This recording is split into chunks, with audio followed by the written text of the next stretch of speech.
Hi, I'm Joel from Jonesy's Auto Restoration in Ridgefield, Washington, and today I'm going to talk to you about some of the hand tools for auto body. This is a perfect representation of what you guys are probably working with in your home garage. It's just an old toolbox that's got some stuff hanging all over it, but what I want to point out is you really only need about 3 or 4 drawers of this toolbox full of tools to use when you're disassembling cars. I mean, you're pulling fenders off, you're pulling doors off, you just need some general sockets, some basic hand tools, and I'm going to go through that. Got to have some screwdrivers and some scrapers. This is a scraper.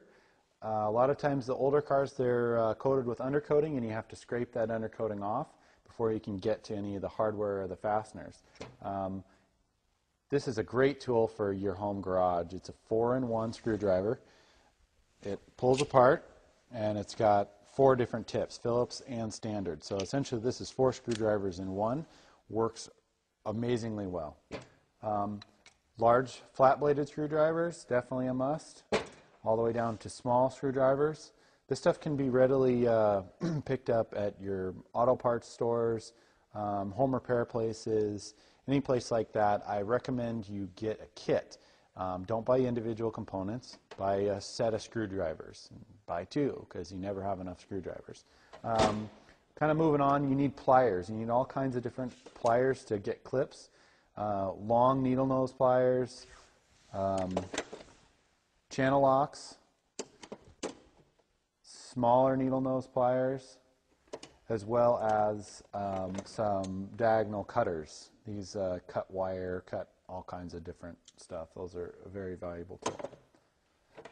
In addition to that, you're going to definitely need an assortment of wrenches, most likely metric and standard. I've got metric over here, standard over here. You can see it's kind of unorganized, but there is some method to the madness. I've got some wrench racks that you can pick up to help you keep organized.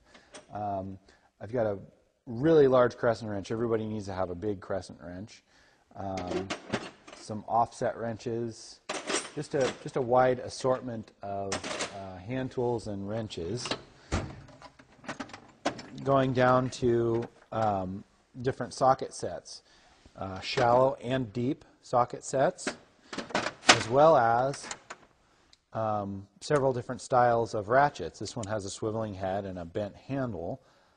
It's nice to have a bunch of different ones, like this one's a straight, and this one's considered a breaker bar. The head on it swivels all the way around, and you can turn it, it won't ratchet.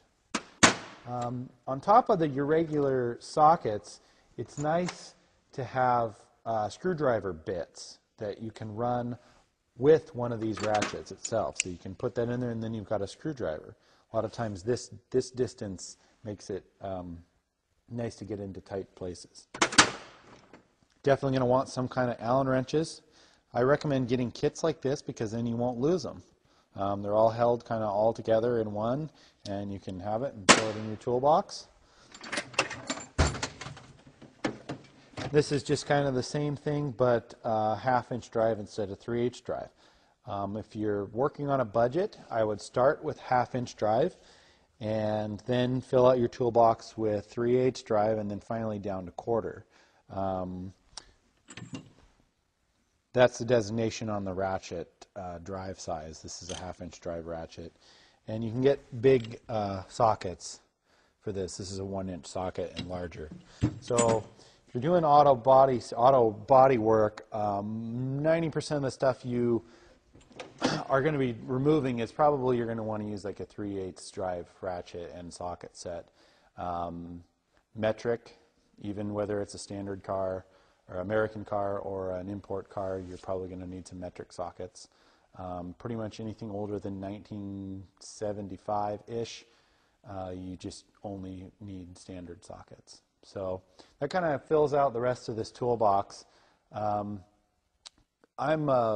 in favor of buying kits, so watch for the sale ads and buy a complete socket set kit with screwdrivers, and then that should give you the amount of tools you need to tackle a pretty small project.